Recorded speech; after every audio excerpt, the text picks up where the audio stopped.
Ce matin, on va dans Jean 14. La semaine dernière, on a fêté Pâques et puis j'avais parlé du fait que notre espoir à nous est vraiment dans cette vie, mais dans l'éternité. J'avais parlé du fait que Christ nous prépare une place et que notre espoir est vraiment là où il nous prépare une place dans la présence du Père. Bien, ce matin, dans Jean 14, Jésus prépare ses disciples. Parce que Jésus sait qu'ils vont entrer dans une période de trouble. Dans le contexte de Jean 14, écoutez, Jésus va être bientôt arrêté, bientôt enlevé par les Romains, bientôt crucifié. Les disciples ne comprendront plus rien à ce qui se passe, ne peuvent pas interpréter, ils n'ont pas de catégorie pour un Messie qui va être crucifié. Plus tard, ils vont comprendre tout ça, mais pour l'instant, ils ne peuvent pas le comprendre. Et donc, Jésus va leur dire que vos cœurs ne se troublent point. Puis, dans cette section-là, cette portion-là qu'on commence dans l'Évangile de Jean, il va y avoir vraiment tout un temps où Jésus va prier pour ses disciples de l'époque, mais prier pour ses futurs disciples, ceux qui viendront par la suite, après la mort, la résurrection, ceux qui suivront nous, en fait. Et donc, dans ces prières-là, on voit que tout ce cœur-là que Jésus a pour ses disciples, ce n'est pas simplement pour les 12, ce n'est pas simplement pour les 150, ce n'est pas simplement pour les 500 disciples peut-être qu'il y avait à l'époque, mais c'est pour les millions de personnes qui vont croire en Jésus-Christ à travers les siècles qui vont suivre. Et donc, c'est pour nous aussi.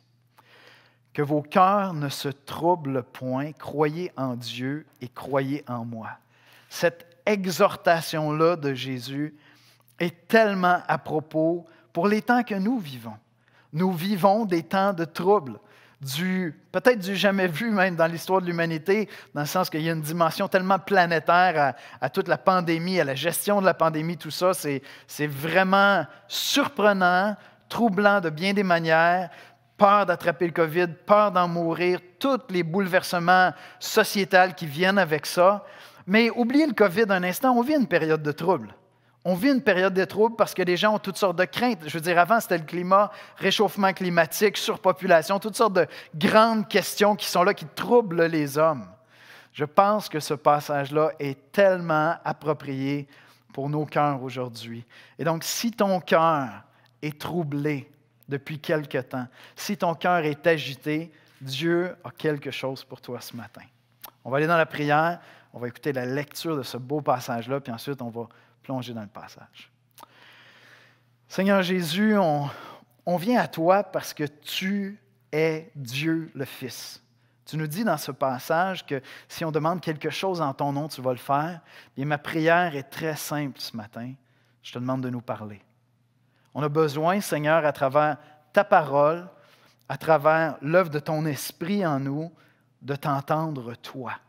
On a besoin que tu apaises nos cœurs pour que notre esprit soit disponible à recevoir ton message pour nous personnellement, Seigneur, individuellement, dans nos foyers, ici au bâtiment, ceux qui sont de l'Église, ceux qui ne sont pas de l'Église. Seigneur, je te demande d'exercer vraiment un ministère de grâce et de venir nous parler ce matin et que très personnellement, très individuellement, on puisse, Seigneur, d'une manière surnaturelle, comme toi tu sais le faire, entendre ta voix parler à nos cœurs. C'est en Jésus-Christ que nous te prions, Père. Amen. Amen.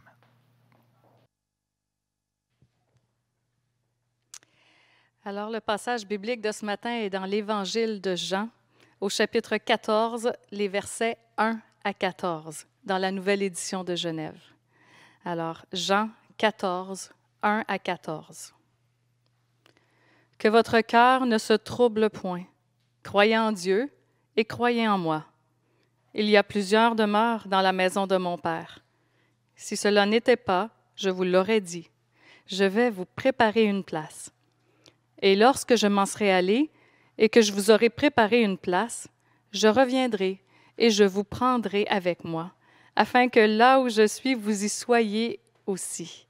Vous savez où je vais et vous en savez le chemin. Thomas lui dit, « Seigneur, nous ne savons où tu vas. Comment pouvons-nous en savoir le chemin? » Jésus lui dit, « Je suis le chemin, la vérité et la vie. Nul ne vient au Père que par moi. Si vous me connaissiez, vous connaîtriez aussi mon Père.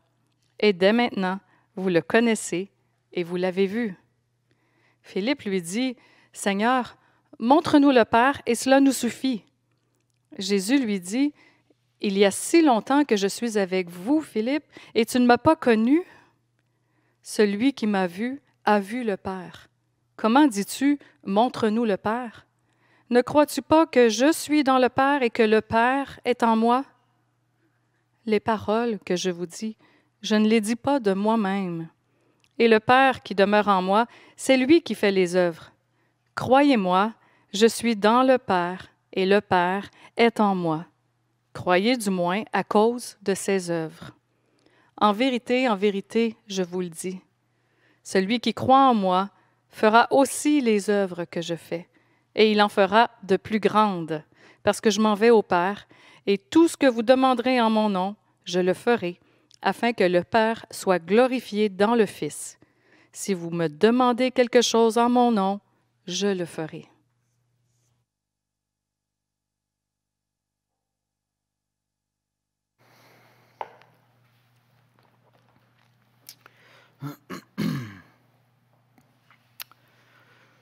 Essayez d'imaginer un instant le trouble dans le cœur des disciples, ce qu'ils vont traverser. Pierre est confiant juste à la fin du chapitre 13, Pierre est là, puis lui, moi, je vais être fidèle, je vais persévérer, jamais je vais te trahir. Puis Jésus lui dit, non, tu vas me trahir, tu vas m'abandonner. Jésus est extrêmement conscient à quel point ils n'auront plus de catégorie, ils n'auront plus de référence pour comprendre ce qui se passe. Ces hommes-là, ces femmes-là, ont vu les miracles que Jésus a faits, ont entendu Jésus enseigner. Personne ne peut lui résister. Ce qu'il veut faire, il l'accomplit. Je veux dire, il peut dire à la tempête de s'arrêter et elle s'arrête. Qui pourrait arrêter la progression du roi des Juifs qui rentre à Jérusalem? Maintenant, Jésus sait, lui, qu'il va être arrêté, il s'en va à la croix, il s'en va mourir sur la croix. Imaginez le trouble qui s'en vient dans le cœur de ses disciples. Et puis, les chrétiens vont continuer à avoir des cœurs troublés à travers les décennies qui vont suivre, à travers même les siècles qui vont suivre. Souvent, vont faire face à de la résistance, à l'époque dans l'Empire romain, parfois persécutés, encore aujourd'hui. Donc, la vie chrétienne est une vie où il y a toujours cette possibilité d'avoir le cœur troublé, d'avoir le cœur bouleversé. Le fait de croire en Dieu ne fait pas qu'on ne vit plus jamais de troubles dans nos cœurs. Alors, voici comment je résumerai l'exposé de ce matin. Croire en Dieu, c'est croire en Jésus. La paix de mon cœur et ma foi pour de grandes œuvres en dépendent. Je répète ça. Croire en Dieu, c'est croire en Jésus. Et la paix de mon cœur et ma foi pour de grandes œuvres en dépendent. Croire en Dieu, c'est croire en Jésus. Quel beau verset, pareil. Il me semble qu'il se retient tellement bien que vos cœurs ne se troublent point. Croyez en Dieu et croyez en moi. Si vous pouvez partir juste avec ça ce matin, puis juste repasser ça dans votre esprit cette semaine, que vos cœurs ne se troublent point. Croyez en Dieu et croyez en moi.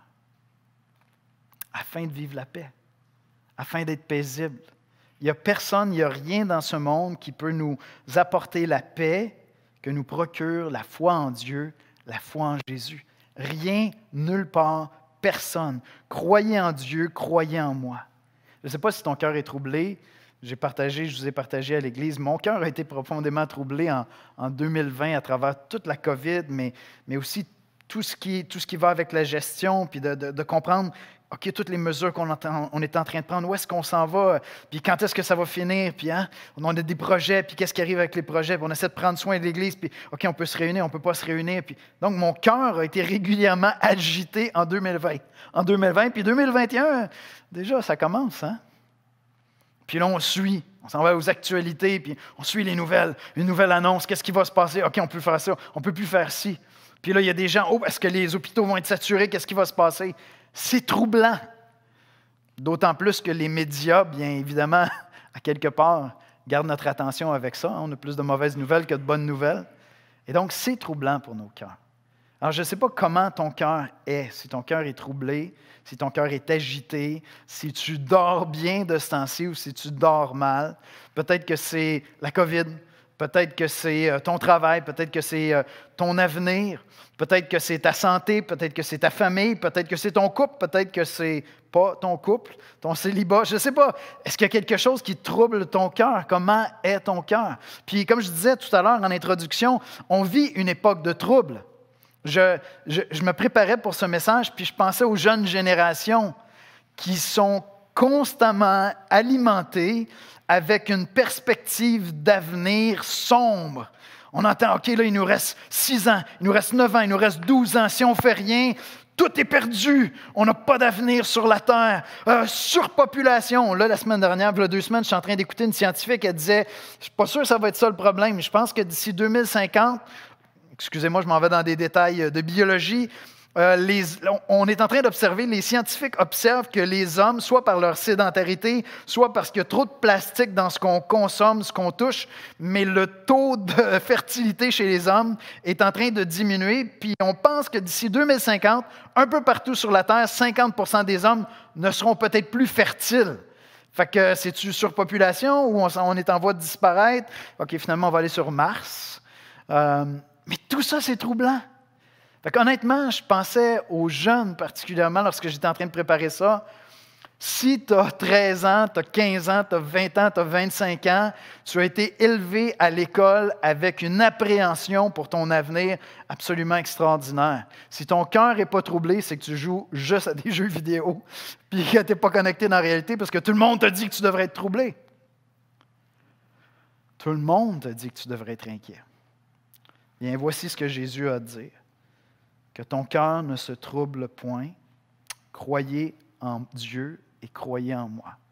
Et si tu as 15 ans, 20 ans, 30 ans, 70 ans, 80 ans, la plus belle chose que tu peux faire pour la paix de ton cœur, c'est de croire en Dieu et de croire en Jésus. C'est la meilleure chose que tu peux faire pour la paix de ton cœur, parce que les circonstances vont être régulièrement troublantes. Et retenez ça, que votre cœur ne se trouble point. Croyez en Dieu et croyez en moi. Puis une des choses qui sort très, très fort dans le passage, juste dans cette phrase-là, les Juifs de l'époque comprenaient bien ce que Jésus est en train de faire lorsqu'il dit « Croyez en Dieu, croyez en moi ». Vous avez compris que ce n'est pas Yannick. Hein? Croyez pas dans un pasteur de grâce, faites pas ça. Laissez pas votre confiance dans un pasteur. Le « moi », c'est Jésus. Et les Juifs de l'époque comprenaient très bien que Jésus est en train de dire, si tu crois en moi, tu crois en Dieu. Si tu crois en Dieu, tu crois en moi. Et plus on approche de la croix, plus cette affirmation-là de Jésus devient limpide pour les autorités religieuses de l'époque qui disent, qu'est-ce que tu es en train de nous dire? Tu es en train de te faire l'égal du Père, croire en Dieu, croire en toi, le même combat, la même foi, la même croyance, la même personne. Oui, l'évangile de Jean, à travers l'évangile de Jean, Jésus se révèle comme Dieu le Fils. Lorsque tu crois en Jésus, tu ne crois pas dans une des religions possibles dans laquelle tu peux croire. Quand tu crois en Jésus, tu ne crois pas dans un des sauveurs possibles. Tu crois en celui qui révèle parfaitement le Père. Jésus leur dit, je m'en vais vous préparer une place, je reviens sur ça, puis là, Thomas commence à dire, « Ouais, mais où est-ce que tu t'en vas? On ne le sait pas. » Puis là, il dit, « Ben oui, vous le savez, puisque c'est moi le chemin. » Jésus dit dans Jean 14,6, un des versets les plus précieux pour comprendre tout le cœur du Nouveau Testament et même de toute la Bible, Jésus dit, « Je suis le chemin, la vérité et la vie. Nul ne vient au Père que par moi. Si vous me connaissiez, vous connaîtriez aussi mon Père. Et dès maintenant, vous le connaissez et vous l'avez vu. » Jésus est en train de dire, si vous me connaissiez, vous connaîtriez le Père. Si tu me connais moi, tu connais Dieu. Si tu connais Jésus-Christ, tu connais Dieu. Philippe, troublé, ne comprend pas. Philippe dit, « Seigneur, montre-nous le Père et cela nous suffit. » Maintenant, écoutez la réponse de Jésus. Jésus lui dit, « Il y a si longtemps que je suis avec vous et tu ne m'as pas connu, Philippe. Seigneur, montre-nous le Père et ça nous suffit. » Jésus répond, « ça fait tellement longtemps que je suis avec vous, Philippe, puis tu ne m'as pas connu encore. Celui qui connaît Jésus connaît Dieu, parce que Jésus, c'est Dieu, le Fils fait homme, qui vient nous révéler la personne de Dieu. Puis alors que je méditais sur ce passage-là au cours des dernières semaines, j'étais frappé. C'est comme si Philippe était en train de dire, « Écoute, Seigneur, je ne veux pas t'insulter, je ne veux pas te manquer de respect, je veux dire, t'es too much. Écoute, on te suit, c'est pas pour rien, tu fais des miracles, tu enseignes la parole comme personne ne l'a jamais enseigné. Personne n'a jamais enseigné comme toi, on le reconnaît. Tu es le roi des Juifs, tu es le Messie. Tout ça, Seigneur, tu es vraiment, vraiment, vraiment hot. Maintenant, tu es quand même un homme. Tu es quand même un être humain. Fait que, si tu pouvais nous montrer le Père, ça serait vraiment cool parce que Dieu est invisible, puis ça serait extraordinaire.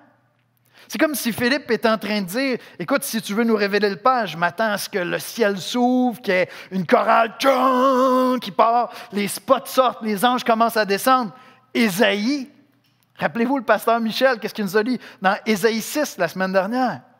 Je m'attends à une vision semblable. C'est ça qui se passe dans l'Ancien Testament lorsque Dieu apparaît. C'est comme, « Oh! » Mais là, je veux dire, toi, tu es là, puis on mange avec toi, puis on te voit dormir, puis des fois, il faut comme te réveiller parce que tu fais des siestes dans un bateau, puis tu sais, c'est pas mal ordinaire quand même. Tu fais des miracles.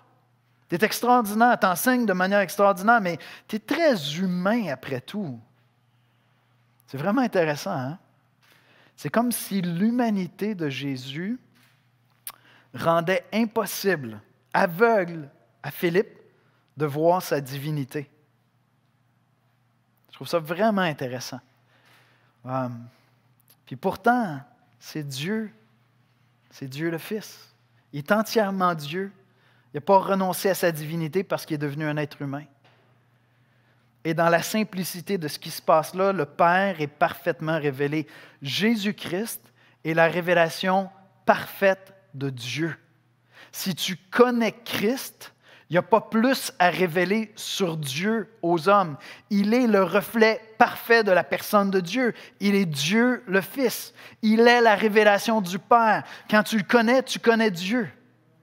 Fait que je sais que Dieu, ça peut sembler abstrait pour toi si tu n'es pas familier avec le Nouveau Testament, ou même si tu es chrétien, tu viens à l'Église depuis des années, quand tu penses à Dieu, tu te dis, « Ah, mais tu sais, il est invisible, c'est quand même abstrait, il est immense, il a créé l'univers, il est souverain, je ne peux pas y accéder. » Ça, c'est faux. Oui, il est immense, mais tu peux lui accéder. Tu peux vraiment le connaître. Tu peux le connaître autant qu'il veut se faire connaître parce qu'il s'est parfaitement révélé à travers la personne de son Fils. Donc Jésus n'est pas simplement un autre messager qui nous vient de Dieu pour nous parler de Dieu. Lorsque je parle avec un ami qui est musulman, bien, lorsque Mahomet a déterminé que les chrétiens avaient mal compris qui était Jésus, et puis ils ont dit, non, ce n'est pas Dieu le Fils. C'est un grand prophète, c'est le plus grand des prophètes. Il est plus grand que moi-même, Mahomet. C'est ça que Mahomet disait, qu'il enseignait.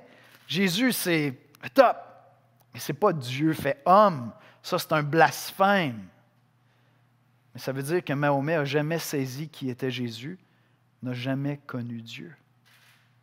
Je sais que ça peut sembler offensant ce que je te dis, mais il n'y a personne qui est comparable à Jésus. Jésus dit dans le passage, il dit, « Écoutez, si vous ne me croyez pas, croyez au moins les œuvres que j'ai faites. » Attendez, ils n'ont rien vu. Ils se préparent à aller mourir sur la croix, ressusciter d'entre les morts. Ça, c'est une œuvre incroyable. Trouve-moi un autre qui a fait ça. Trouve-moi un prophète qui vit sur la terre une vie parfaite, sans reproche, tellement sans reproche que les Romains qui l'ont crucifié, le centurion est là, puis il dit, une fois qu'il le voit mourir, il ne voit même pas ressusciter, il le voit mourir sur la croix, et simplement dans sa mort, il va déclarer, celui-ci était vraiment le Fils de Dieu. Il est incomparable. Trouvez-moi un autre prophète qui vient mourir sur la croix, ressusciter d'entre les morts pour le pardon de nos péchés. Je ne peux pas mettre Jésus dans une catégorie avec d'autres prophètes et d'autres religions. Il est la révélation de Dieu. Et donc, si pour toi, Dieu est intangible, Dieu est abstrait, apprends à connaître Jésus.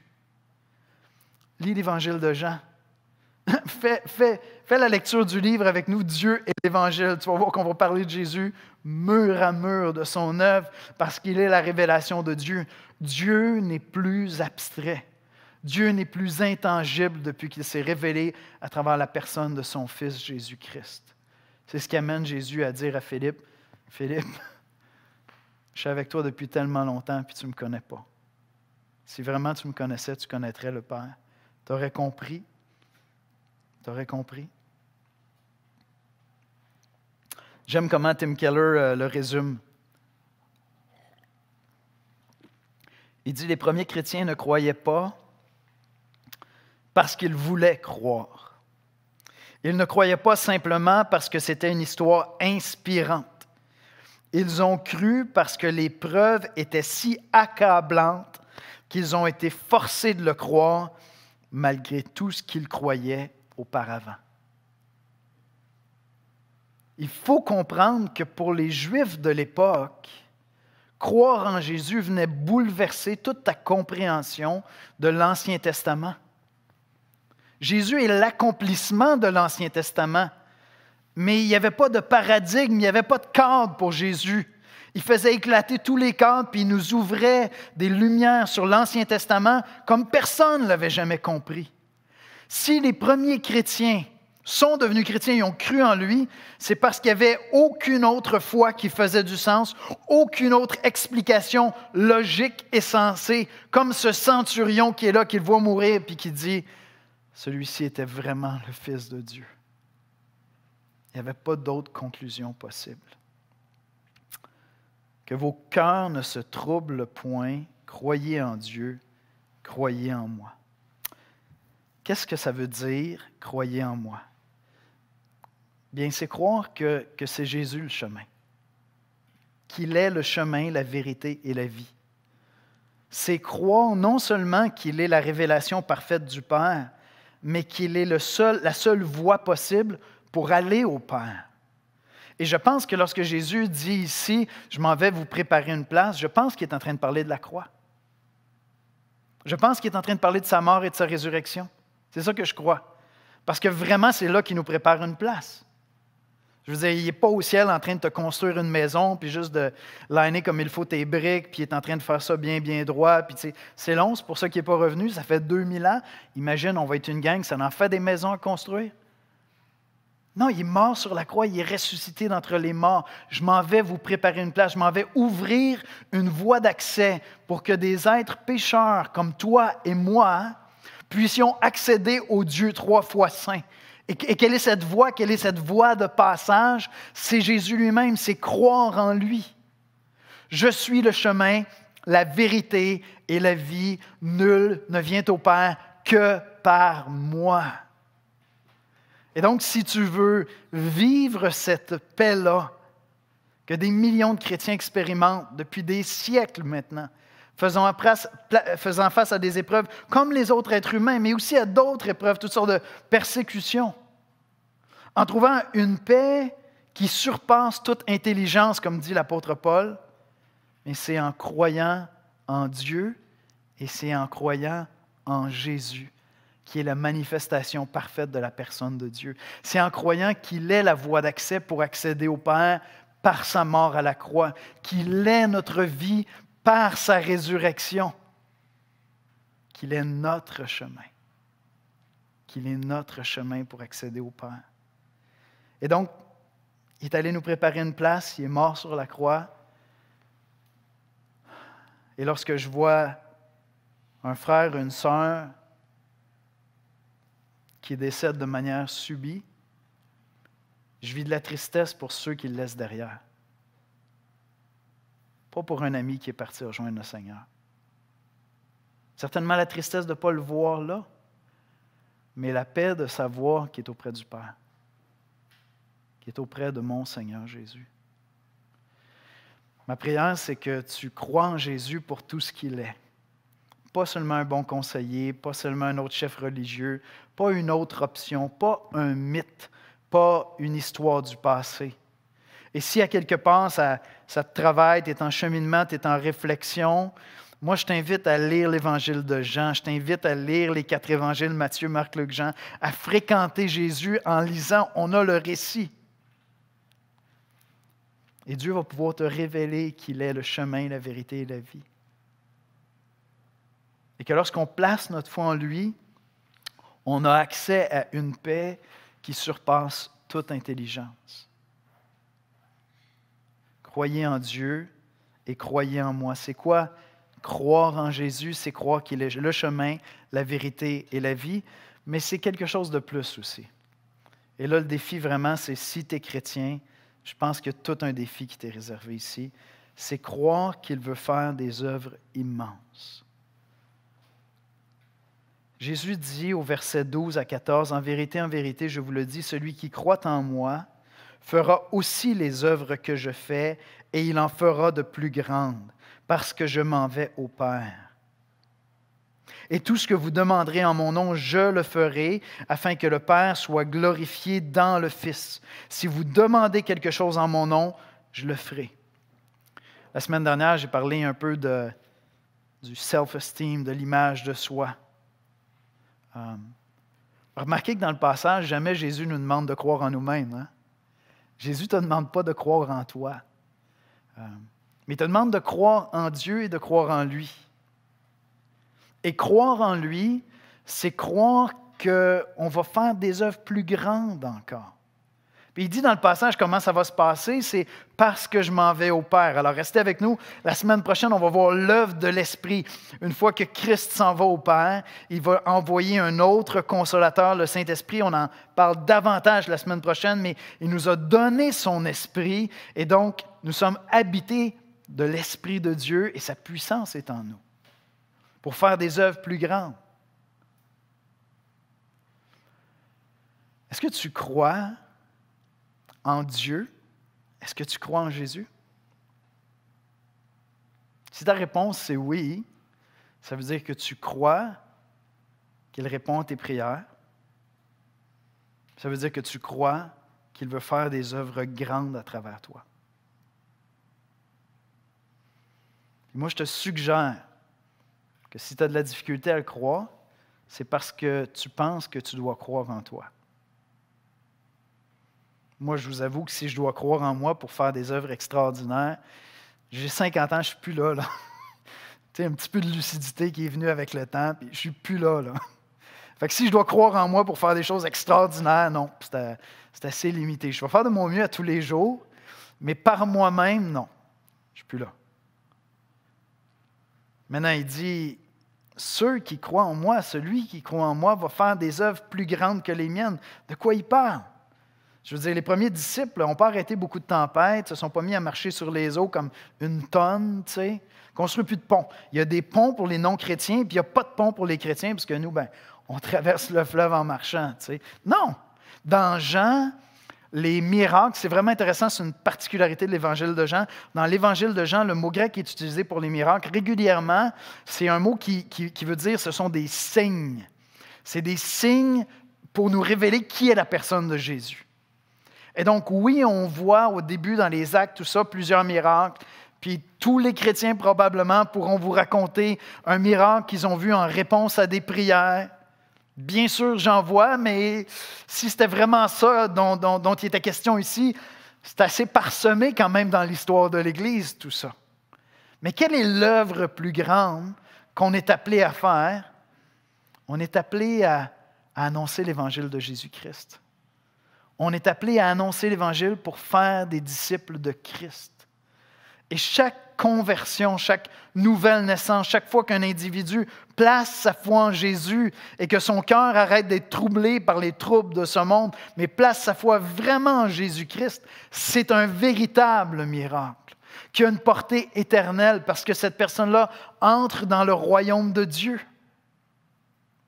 Elle fait partie de ces personnes pour qui Christ a préparé une place. Mais l'Église est appelée aussi à faire de ces œuvres que Jésus faisait, d'aller aimer celui qui est rejeté, celui qui est abandonné. Son message, ce n'était pas simplement « Je suis le Sauveur ». Il incarnait parfaitement la personne de Dieu. Et l'Église est appelée à faire ça par la puissance de l'Esprit. Nous sommes appelés comme chrétiens à être une incarnation visible de l'amour de Jésus pour les rejetés, de l'amour de Jésus pour les démunis, de l'amour de Jésus pour ceux qui sont méprisés, d'une version de la foi, de la spiritualité qui est sans hypocrisie, sans prétention. Et Dieu sait que l'Église n'est pas parfaite, mais c'est notre appel. Et donc, on est appelé à se repentir perpétuellement de tous ces moments où on reflète tellement pas bien la personne de Jésus. Puis en même temps, on est appelé à refléter la personne de Christ. Et l'Église le fait depuis des siècles. Depuis des siècles, l'histoire de l'Église est très belle malgré toutes ses horreurs puis tous ses péchés. Elle est extraordinaire. Éric nous a partagé vendredi soir dernier, le pasteur Éric Ricard, combien, lorsqu'il est arrivé dans une église, il était comme troublé par l'amour qu'il y avait là. Il ne comprenait pas. Ils sont comme, moi je consomme quelque chose, mais eux autres d'autres choses, il faut croire. J'ai vécu la même expérience. Moi, j'ai commencé à fréquenter cette église, j'avais peut-être 6-7 ans, mais pendant des années, je ne venais plus vraiment à l'église, je venais peut-être une fois par année, une fois par 2 ans. Je n'étais pas chrétien. Et chaque fois que je venais en me disant, écoute, c'est sûr qu'ils vont me dire, ouais, tu ne viens pas souvent, une fois par année. Puis à chaque fois, j'étais comme confondu, ils me donnaient la main, puis là, j'avais envie de fondre parce qu'il y avait comme trop d'amour dans leur regard, trop de joie, tu sais, c'est comme, voyons, sérieux. On est appelés à ça, les amis. Notre vision comme Église, c'est d'être émerveillé par l'Évangile, par la personne de Jésus, au service de la communauté. C'est ça notre appel. C'est ça l'appel que Jésus nous donne ici. On est appelé à prêcher Christ pour voir des miracles de conversion et en faisant cela, à être vraiment une manifestation tangible de l'amour de Dieu. Quand Jésus dit à Philippe, « Philippe, tu me vois puis tu n'as pas vu le Père? »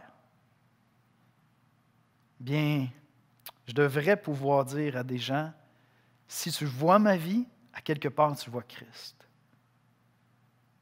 Et régulièrement, par la grâce de Dieu, des gens vont nous dire, vous avez quelque chose de particulier. Comme je vous ai dit, ce n'est pas que je crois en moi, c'est que je crois en Jésus. Ce n'est pas moi qui est particulier, c'est l'œuvre de Christ en moi, en toi. Et j'espère que tu as cette foi-là. Si tu ne crois pas cela, c'est parce que tu places ta foi en toi, puis tu fais bien de douter, mais tu ne crois pas assez en Jésus. Et c'est la même chose avec les prières. Jésus dit, demandez quelque chose en mon nom et cela vous sera accordé. Et je sais, tu as des requêtes de prière. Si tu es chrétien depuis des années et tu dis, le Seigneur ne répond pas à mes requêtes de prière, je prie pour ça, je prie pour le salut de mes enfants, je prie pour ma famille, je prie pour telle situation, puis Dieu ne répond pas, puis c'est un combat. Laisse-moi te suggérer que ta requête est juste trop petite, peut-être.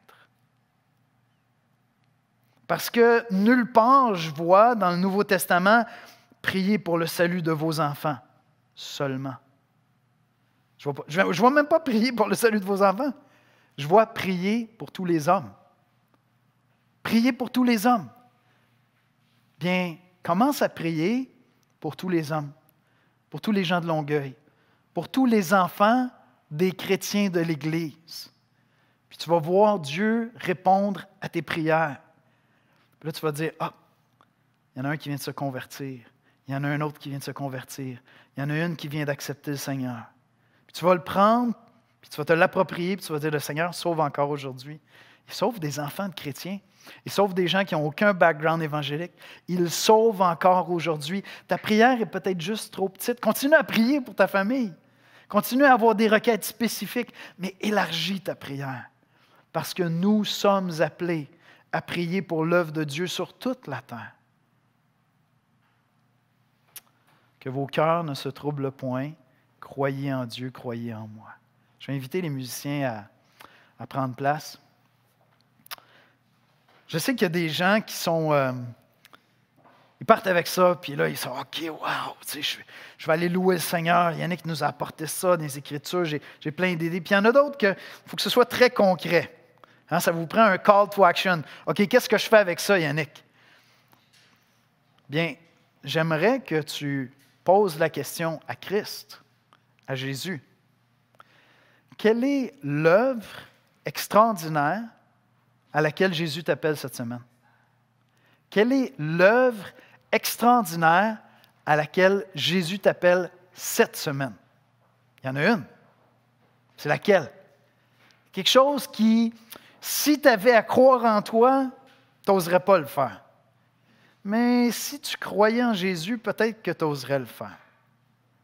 Donc, une œuvre envers quelqu'un, un geste, un collègue, quelqu'un à qui tu veux témoigner, un collègue que tu veux aller aider, une relation que tu veux chercher à réparer, une demande de pardon.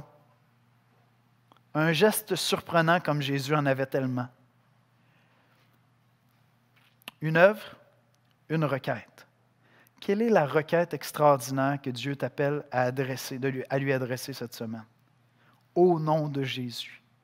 Une requête que tu n'oserais peut-être pas faire s'il fallait que tu crois en toi, mais que tu oserais vraiment faire si tu croyais en Jésus. Quelle est cette requête-là? Que vos cœurs ne se troublent point. Croyez en Dieu, croyez en moi. On va prier. Seigneur Jésus, on veut te bénir, t'adorer ce matin. On est dans Jean 14, on s'en va vers la croix, on s'en va vers la résurrection. Les choses vont devenir limpides même pour les disciples. C'est tellement beau. On va être avec toi lorsque tu vas prier pour les disciples. On va voir la promesse de l'Esprit. Mais pour nous, Seigneur, tout ça est déjà accompli. Tout est accompli, Seigneur. Et tu nous as donné de connaître Dieu à travers ta personne, Jésus. Tu es la révélation de Dieu. Par toi, Seigneur Jésus, Dieu n'est plus abstrait et invisible pour moi. Il est concret, il m'est connu, Seigneur. Seigneur, je veux te prier pour mes frères et sœurs et pour moi-même, lorsque nos cœurs sont troublés, parce que nos yeux sont fixés sur des choses de ce monde, au lieu d'être tournés vers toi. Parce que notre foi en toi défaille et que nos cœurs sont agités, Seigneur. Je te prie de ramener nos cœurs à toi. Ramener nos cœurs dans la louange, Seigneur, à célébrer ta gloire, à voir ta beauté, ta majesté, ta puissance, ta victoire sur la mort, sur le péché, ta résurrection.